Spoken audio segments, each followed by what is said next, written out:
Kadang-kadang orang cakap sesiapa pun layak dapat peluang kedua. Tapi kan macam mana kalau peluang kedua tu berakhir dengan kematian yang melibatkan lagi ramai nyawa? Sejujurnya kes ni memang membuatkan Nina agak terkesan. Sebab macam mana seorang lelaki yang pernah bunuh isteri dia yang tengah mengandung, dia dapat peluang kedua dan dia bina keluarga baru. Akhirnya dia musnahkan keluarga baru dia juga. Lepas tu kan dia siap call 911, tunggu polis ni sampai ke rumah dia dan dia sambut polis.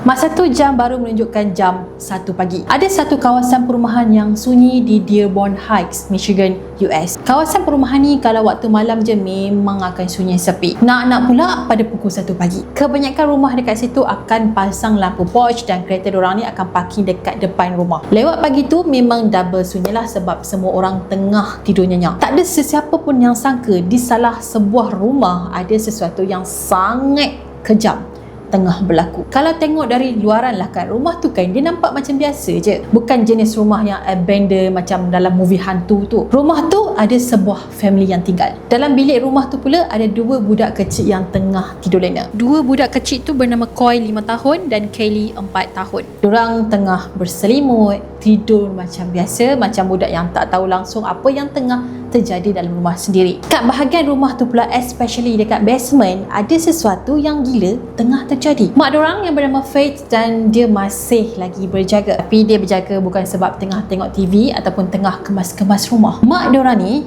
kena ikat dekat kerusi. Tangan dan kaki dia kena zip tie, manakala mulut dia pula kena selotip. Badan dia ni pula dah merah, lebam, berdarah akibat kena belasah. Muka dia ni tak payah cakap lah, memang ada kesan luka sana sini dan berdarah. Cuma nasib dia agak baik juga sebabnya dia masih lagi hidup walaupun keadaan dia tu orang kata dah nazak. Dan yang buat semua ni dekat Faith adalah orang yang sangat-sangat dia kenal, orang yang dia kongsi hidup. Bukan Faith je yang ada dekat situ, tapi dia bersama-sama dengan dua anak dia, yang seorang bernama Kara 17 tahun dan juga Chutney 19 tahun. Kat luar rumah diorang ni pula ada seorang lelaki yang tengah duduk dalam kereta depan rumah. Dia nampak sangat tenang dan tak gelabah. Dia tak lari ataupun jalan ulang alik macam risaukan sesuatu. Dia cuma tunggu je dalam kereta tu. Bila polis sampai ke sana, lelaki itu langsung tak melarikan diri ataupun melawan. Dia nampak aje kereta polis sampai dekat rumah dia, dia terus berjalan ke arah polis. Seolah-olah dia memang tengah tunggu polis sampai ke rumah tu. Lepas tu dia pun tunjuk arah kepada polis, iaitu di mana basement rumah dan juga bilik tidur. Nama lelaki itu adalah Gregory Green. Dan apa yang polis jumpa pada malam tu bukanlah sebab kes gaduh, tapi semua ni memang dah pun dirancang oleh Gregory. Sebenarnya kalau korang nak tahulah kan, ini bukan kali pertama dia berdiri dekat luar rumah selepas dia bunuh family dia and then dia tunggu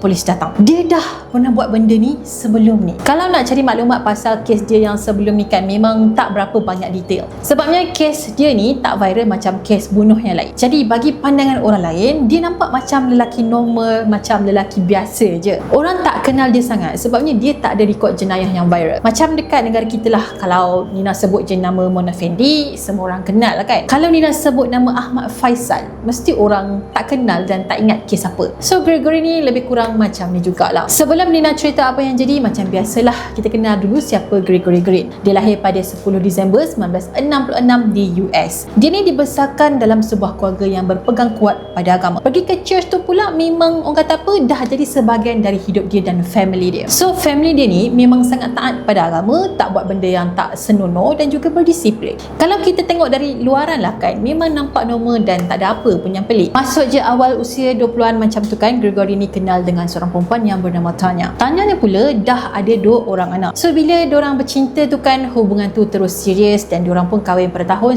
1989. Awal tu si Gregory ni sebenarnya masih lagi okey dan dia ambil tanggungjawab sebagai seorang ayah walaupun tu bukanlah anak-anak kandung dia. Tapi makin lama Gregory ni kan dia berubah sikit demi sedikit. Dia mula jadi seorang yang kuat jealous dan terlalu mengongkong. Dia jadi seorang lelaki yang annoying sebabnya semua benda nak kena explain bagi dia faham dan tak ada misunderstanding. misunderstanding. Walaupun benda tu kecil je, tapi bagi lelaki ni benda tu penting dan dia nak tahu. Contohnya, dia akan tanya ni pergi ke mana, dengan siapa, kenapa lambat balik dan kenapa senyum lama sangat dekat orang lain. Nampak tak dia punya annoying tu macam mana? Sampai kan senyum pun jadi isu. So makin lama benda ni jadi semakin teruk. Dia seolah-olah tak percaya dekat isteri dia langsung. Benda yang awalnya bermula dengan rasa marah, lama-lama jadi ganas. Masa ni si Tanya ni tengah pregnant 6 bulan anak si Gregory tadi. Disebabkan hubungan diorang ni terlalu toksik, so si Tanya ni memang dah tak tahan lagi dah. Mental dia terseksa sangat-sangat. So dalam diam-diam, Tanya ni sebenarnya dia dah plan nak putuskan hubungan diorang ni. Dia pernah cerita dekat kawan dia yang Gregory ni dah tak macam dulu lagi dah. Dia rasa Gregory dah pun berubah sampaikan dia tak kenal siapa lagi suami dia. Dan bukan tu je, dia cakap dekat kawan dia yang dia dah tak rasa selamat hidup bersama dengan suami dia. Sampailah pada 14 Julai 1991. Hari tu Tanya pun pergilah ke church macam biasa. Bila dia balik ke rumah, dia nampak yang si Gregory ni dah tunggu dia dekat depan rumah. Sebenarnya Tanya pernah ceritalah dekat kawan dia yang hari ni, which is 14 Julai tu, dia nak keluar dari rumah tu selepas dia balik dari church. Dia nak tinggalkan Gregory dan dia nak move on. Tapi kan sebelum si Tanya ni sempat kemas barang-barang ataupun dia keluar dari rumah tu kan, Gregory dah attack dia dulu. Gregory pergi ambil pisau stick dekat dapur dan dia terus serang Tanya. Dia tikam Tanya ni bertubi-tubi tanpa perasaan. Akibat tikaman sebanyak 10 kali tu kan, Tanya tak survive. Anak dalam kandungan dia yang baru berusia 6 bulan tu pun sama, dua-dua mati dekat rumah tu. Dan yang lagi sedih tu kan, semasa tragedi ni berlaku, anak-anak kecil Tanya ni ada dekat situ juga. Diorang dengar apa yang terjadi tapi diorang tak berani nak keluar. Diorang menyorok diam-diam dalam almari sampailah serangan tu berhenti. Selepas semua settle, Gregory tak lari pun dari sana. Dia tak cuba bersihkan crime scene ataupun dia sorok mayat Tanya. Apa yang dia buat adalah dia ambil telefon dan dia call 911. Bila polis sampai, Gregory ni siap sambut polis datang lagi. Korang faham tak? Dia sambut polis tu ibarat polis tu tetamu yang memang nak datang ke rumah dia untuk makan-makan ke, untuk ziarah macam tu. Dia sangatlah tenang, tak gelabah, dan dia cerita dekat polis apa yang jadi.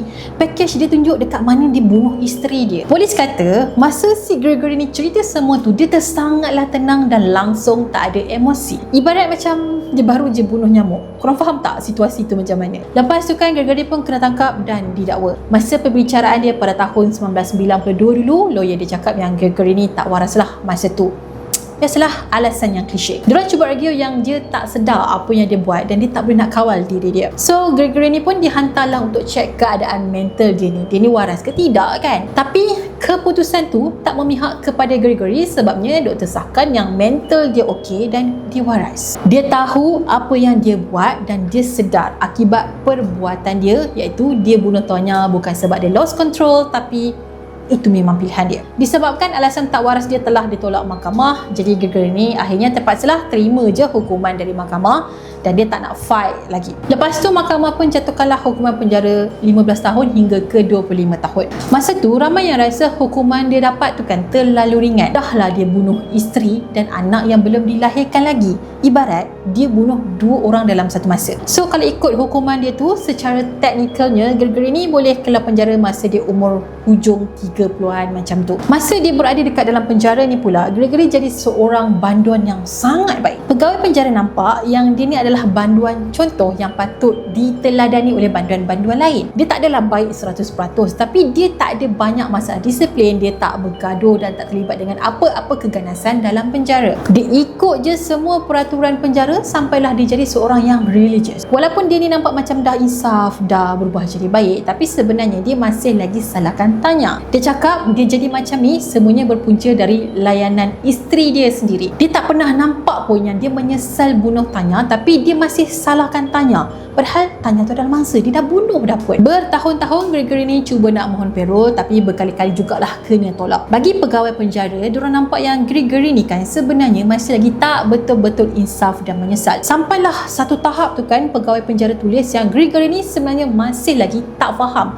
yang perbuatan jenayah dia tu sangat teruk dan dia masih lagi kurang empati. Sepanjang Gregory berada dalam penjara tu, family dia ni masih lagi support dia. Diorang tulis surat dan bercakap dengan pegawai penjara yang si Gregory ni dah pun berubah. Kemudian muncul pula seorang pastor yang bernama Fred Harris, dan dia ni dah kenal Gregory dah lama. Fred memang percaya sangat-sangat yang Gregory dah menyesal dan dia nak berubah jadi orang baik. Dia banyaklah tulis surat dan dihantar dekat lembaga Perol dan cerita pasal perubahan Gregory. Dia cerita pasal sudut agama dan macam mana Gregory akan jadi lebih baik dan orang-orang gereja akan terima Gregory ni semula. Lama-lama lembaga Perol ni pun nampak yang si Gregory ni mungkin banduan yang baik. Semua orang puji dia dan dia layak untuk dapat peluang yang kedua. Even orang gereja sendiri pun percaya yang Gregory ni akan berubah dan dia akan jadi lebih manusiawi. Akhirnya pada tahun 2008 dia pun dibebaskan walaupun masih lagi ada red flag. Dia dibenarkan keluar dari penjara selepas dia berada dalam tu 16 tahun. Lepas keluar tu, dia duduklah dengan mak dia dan nampaklah yang dia ni nak mulakan hidup baru dia. Dia ikut semua syarat Perol, dia berjumpa dengan pegawai Perol macam biasa dan dia tak buat apa-apa masalah.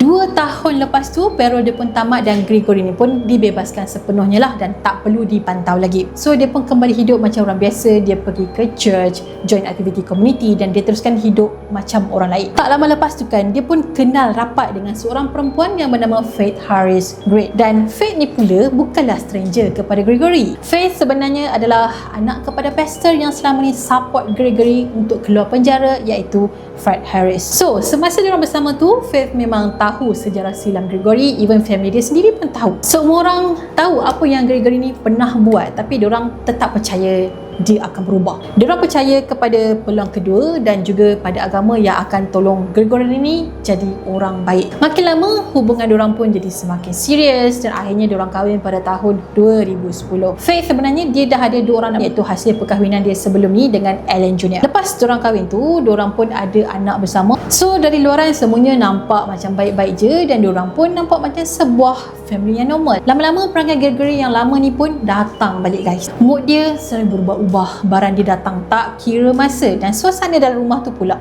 sentiasa tegang. Gregory mula tunjuk belang dia, iaitu dia suka kontrol orang lain dan cepat sangat nak marah. Perangai dia ni memang susah sangat nak diramal. Sampailah tahun 2013, Faith ni jadi semakin takut dengan suami dia. Dia ada mohon restraining order ke atas suami dia sebab dia rasa tak selamat. So dalam permohonan dia tu, dia ceritalah apa benda yang jadi. Katanya si Gregory ni jadi agresif, suka tendang barang, ugut dia dan pernah meluru laju ke arah dia macam nak serang dia. Lepas tu diorang ni bergaduh pula, bukanlah kejap, selalunya ambil masa yang lama sampai berjam-jam dan Faith ni akan rasa takut dalam situasi tu. So Faith mohon restraining order ni sebenarnya di atas nasihat kawan-kawan dia juga. Tapi permohonan dia tak diluluskan sebabnya pihak berkuasa rasa yang si Faith ni dia tak cukup bukti. Dan pada masa yang sama juga, Faith juga pernah filekan penceraian. Tapi macam kes abusive, si pelaku ni mesti akan janji yang dia nak berubah. So Gregory pun samalah. Dia janji dia akan berubah jadi seorang yang lebih tenang dan akan jadi suami dan ayah yang lebih penyayang. So keadaan pun nampak macam mereda sikit lah sebab Gregory nampaknya memang tunaikan janji dia. Masuk je tahun 2016, keadaan rumah tangga diorang ni mula jadi huru-hara. Kalau sebelum ni nampak masih lagi okey, under control, tapi kali ni dah lain tau. Faith pun filekanlah penceraian sekali lagi dan kali ni dia memang nekat, dia tak nak patah balik lagi dah. Dan kalau kita tengok baliklah kepada sejarah hubungan Gregory sebelum ni, situasi macam ni pernah terjadi. Isteri pertama dia dulu, si Tanya tadi tu, pernah plan untuk tinggalkan dia. Dan sekarang ni pula isteri kedua dia nak tinggalkan dia pula. So bila Gregory rasa kuasa dia ke atas isteri dia makin hilang, masa itulah dia jadi seorang yang lebih ganas, iaitu seorang pembunuh. Bagi orang macam Gregory ni, kehilangan kontrol tu bukanlah benda kecil dan dia tak nak hilang rasa kuasa tu. Dan itulah yang terjadi kepada Tanya bila Tanya nak lari dari dia. Sebabnya Gregory ni tak boleh terima. Sampailah pada malam 21 September 2016. Dalam rumah tu nampak biasa je kalau tengok dari luar. Anak-anak ada dalam rumah, Faith dan Gregory pun ada juga. Tapi pada malam tu jugalah Gregory nekat nak buat apa yang dia pernah buat sebelum ni. Kali ni kes agak berbeza sikit sebabnya diorang bukan bergaduh teruk, tapi sebenarnya memang dah dirancang oleh Gregory. Pada awal-awal tu dia pergi dekat 2 anak kecil dia, iaitu si Coy dan juga Kylie. Gregory bawa 2 anak kecil dia ni masuk ke dalam kereta. Dan apa yang dia buat lepas tu tak ada sesiapa pun yang dengar. Tak ada bunyi jeritan ataupun bunyi pelik sampaikan jiran-jiran yang sedar. Apa yang dia buat adalah dia pasang satu alat ni untuk salurkan asap exhaust ke dalam kereta. So bila dihidupkan enjin tu, gas karbon monoksida pun mula memenuhi ruang dalam kereta. Akhirnya anak dia pun mati lemas lah dalam kereta tu. Dan yang Nina rasa geram sangat-sangat tu kan, lepas anak dia mati, Dia angkat diorang ni dan letak balik ke dalam bilik diorang. Dia letak macam diorang ni tengah tidur dan dia selimutkan diorang. Dia buat macam tu macam tak ada apa-apa. Sumpah psycho gila. Lepas tu barulah dia pergi hadap isteri dia. Dia ikat isteri dia, zip tie dan juga selotip mulut Faith. Lepas tu dia bawa Faith ni turun ke basement dan kat sinilah isteri dia kena pukul berkali-kali. Muka dia pula ditoreh dengan pisau dan Gregory tembak kaki Faith. Kalau ikut siasatan polis lah kan, dia buat macam ni bukan sebabnya dia nak bunuh, tapi dia nak kontrol isteri dia. Dia nak pastikan yang isteri dia ni tak boleh lari. Tak lama lepas tu dia bawa pula Kara dan Chuck ni turun ke basement. Dia letak anak-anak tiri dia ni berdepan dengan Faith. Lepas tu nak tahu apa yang dia buat? Dia acukan pistol dan tembak diorang berdua ni depan mak diorang. Faith dipaksa untuk tengok semua benda ni tau. Bila dia dah settle, dia call 911. Dia bercerita itu ini dengan nada yang sangat relax. Lepas tu dia tunggu polis datang dekat luar rumah, which is dia duduk dalam kereta dia. Bila polis sampai, dia keluar dari kereta dan terus pergi ke polis. Dia siap tunjuk dekat polis lagi arah mana yang polis ni nak pergi, iaitu ke arah basement dan juga bilik tidur. Bila polis masuk, diorang tahu sebenarnya apa yang diorang ni bakal hadap, tapi diorang tak sangka akan jadi seteruk ni. Dekat atas rumah, polis jumpa dua anak kecil ni yang masih lagi tidur atas katil masing-masing dan berselimut. Bila polis datang dekat dan cek nadi diorang, budak-budak ni dah pun tak bernyawa. Dekat basement pula, polis jumpa Kara dan juga Chuck ni dah pun mati. Tak jauh dari situ, diorang nampak yang Faith ni kena ikat tapi dia masih lagi sedar, cuma keadaan dia memang cedera teruk. Faith terus dikejarkan ke hospital dan entah macam mana dia selamat. Gregory pula kena tahan dan dia dituduh membunuh anak-anak dia. Masa kena tangkap tu kan, dia langsung tak lari sebab bagi dia dah selesai buat apa yang dia nak buat. Bila kali ni dia dihadapkan ke mahkamah,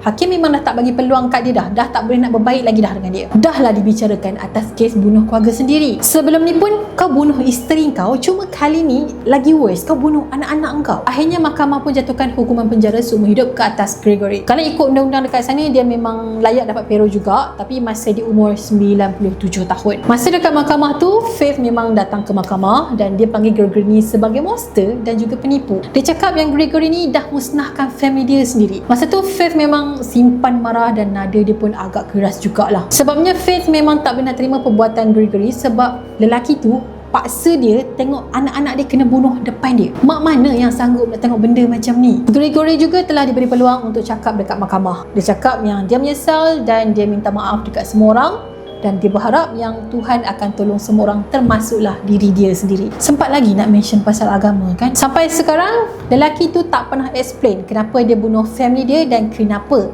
anak-anak dia jadi mangsa. Bila kes ni viral, netizen pun mula persoalkan macam mana dia boleh bebas dulu. Rupa-rupanya dekat Michigan ni ada satu sistem yang dipanggil sebagai max out sentence. Maksudnya walaupun lembaga parol asyik tolak permohonan seorang banduan, tapi bila hukuman maksimum dia dah pun habis, dia tetap boleh keluar, tetap boleh bebas. Maksud mudahnya, walaupun permohonan parol Gregory ni selalu kena tolak, suatu hari nanti dia tetap akan bebas juga. Sebab itulah bila dia dibebaskan, semua orang nampak yang dia akan jadi baik, dia akan berubah. Sampaikan dia kahwin dengan anak pester yang support dia dulu. Tapi bila Faith ni, dia tak boleh nak hidup dengan dia pilih untuk membunuh lagi. Tapi kali ni dia pilih untuk bunuh anak-anak, sedangkan diorang ni langsung tak bersalah dan tak terlibat. Kadang kan tak semua orang tahu layak terima peluang kedua. Macam Gregory, peluang kedua yang dia dapat tu adalah untuk membunuh family sendiri.